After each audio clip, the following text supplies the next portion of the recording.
كلنا قام أحدنا لإجراء صورة دم كاملة. ترى مصطلح يسمى إمسيفي. إمسيفي ببساطة في شكلها الموسع تعني متوسط حجم الكريات. بشكل أساسي يوضح نوع فقر الدم الذي تمر به. يساعد الطبيب أو الإخصائي في تحديد ما إذا كان لديك فقر دم ونوعه. على سبيل المثال، إذا كان إمسيفي مرتفعاً فهذا يعني أنك تعاني من نقص محتمل في فيتامين B1-2 أو حمض الفوليك.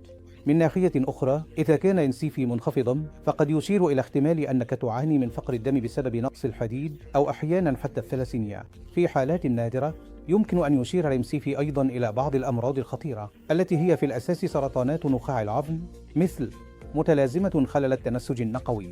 إمسيفي مهم للطبيب لتشخيص نوع فقر الدم لديك، وأيضاً في بعض الحالات لتحديد ما إذا كان لديك أي نوع من سرطان الدم.